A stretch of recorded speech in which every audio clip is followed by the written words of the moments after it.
Assalamualaikum warahmatullahi wabarakatuh. Selamat pagi anak ibu. Bertemu kembali kita dalam pembelajaran online di hari ini. Oke, tetap bersama Bu Neng Santi dalam materi tema kita dengan subpokok tentang lingkungan. Oke, kalau kita berbicara dengan lingkungan berarti kita berbicara tentang segala hal yang terdapat di sekitar kita. Jadi lingkungan itu adalah segala hal yang terdapat di sekitar kita. Berarti di sekitar kita itu ada makhluk hidup, ada makhluk tak hidup. Nah, hidup dan tak hidup itu termasuk dengan lingkungan. Misalnya makhluk hidup itu manusia, tumbuhan, hewan, itu adalah makhluk hidup. Sedangkan makhluk hidup tak hidup misalnya batu, tanah, udara. Nah, itu adalah makhluk tak hidup. Kemudian, manusia katanya merupakan salah satu faktor terbentuknya lingkungan yang baik dan lingkungan yang tidak baik. Nah, berarti suatu lingkungan itu akan menjadi baik atau akan menjadi tidak baik, tidak terlepas dari faktor manusianya. Kemudian salah satu kejadian yang akan mempengaruhi tentang lingkungan, misalnya salah satunya adalah banjir. Nah, banjir itu apa? Apa sih penyebabnya? Apa sih akibatnya? Oke, kita berbicara mengenai banjir. Penyebab dari banjir itu adalah salah satunya adalah hujan deras. Apabila suatu daerah itu terlalu banyak hujan terus dan tidak putus-putus dengan hujan, maka akan rentan terjadinya banjir. Nah, apalagi tanahnya itu termasuk tanah yang dataran rendah. Kemudian ada karena penyebabnya rusaknya bendungan. Bendungan itu sama dengan waduk. Nah, waduk atau bendungan itu kan berisi air tuh. Biasanya bendungan itu kan adalah air yang digunakan untuk pengairan sawah. Nah, apabila bendungan itu atau waduk itu pecah atau hancur atau rusak, bisa airnya itu melimpah ke desa-desa, ke tanah-tanah pertanian warga. Nah, akhirnya bisa menyebabkan banjir. Nah, poin yang ketiga, banjir juga bisa disebabkan oleh tersumbatnya saluran air. Nah, kok bisa saluran air tersumbat? Ya karena apa? Tersumbatnya saluran air itu karena sampah. Nah, sampah berarti menjadi pokok dari permasalahan ini. Sampah bisa menyebabkan terjadinya banjir. Kemudian hutan gundul. Hutan itu sudah gundul, tidak ada pepohonan, tidak ada akar yang meresap, terjadi hujan terus-menerus, terjadi hujan deras.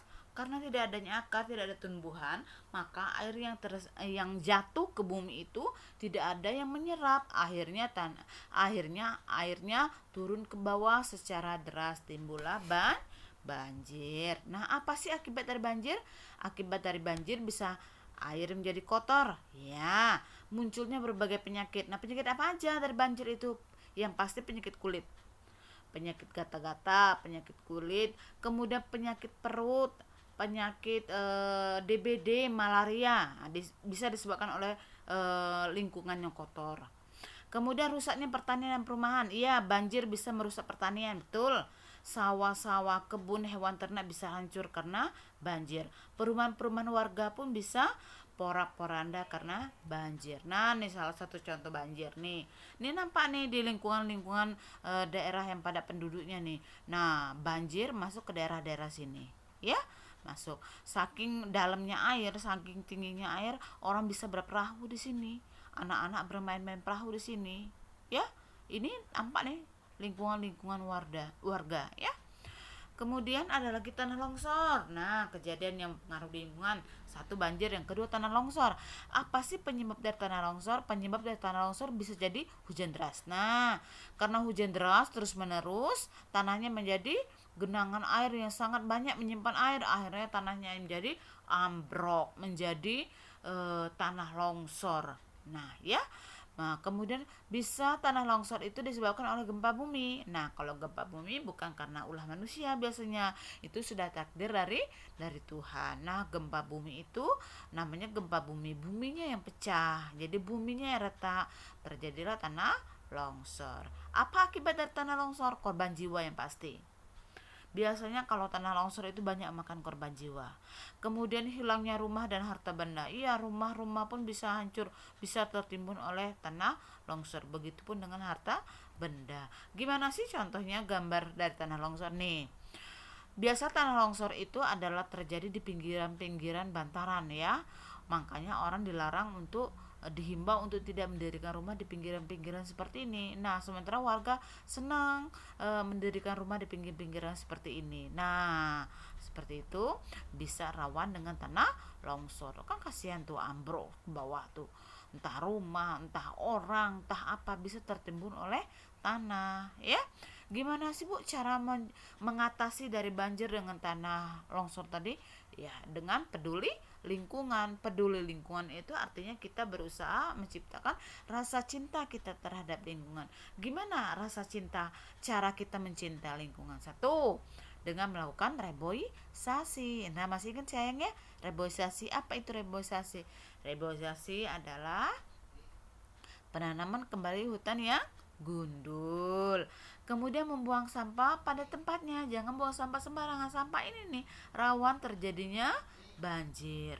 Kemudian menghemat pemakaian air bersih. Ya, air bersih itu harus dihemat, bukan air bersih aja. Pemakaian kertas pun mesti dihemat. Pemakaian gas pun mesti dihemat. Kemudian yang keempat, cara mencintai lingkungan itu bisa dengan cara mendaur ulang barang-barang yang lama atau barang-barang yang bekas. Contoh kayak kertas-kertas, koran yang tidak terpakai bisa diambil, bisa kita buat suatu prakarya atau keterampilan tangan. Salah satunya adalah mozaik, salah satunya adalah montase. Kan bisa kita gunakan untuk dalam rangka mencintai lingkungan, ya, mendaur barang-barang yang sudah lama atau barang-barang bekas. Oke anak ibu, sampai sini materi kita hari ini. Semoga ini semua bermanfaat untuk kita semua. Tetap jaga kesehatan, tetap jaga protokol kesehatan, dan jangan keluar rumah jika tidak yang penting-penting banget. Oke, ibu tutup dengan wabillahi taufiq wal hidayah. Assalamualaikum warahmatullahi wabarakatuh.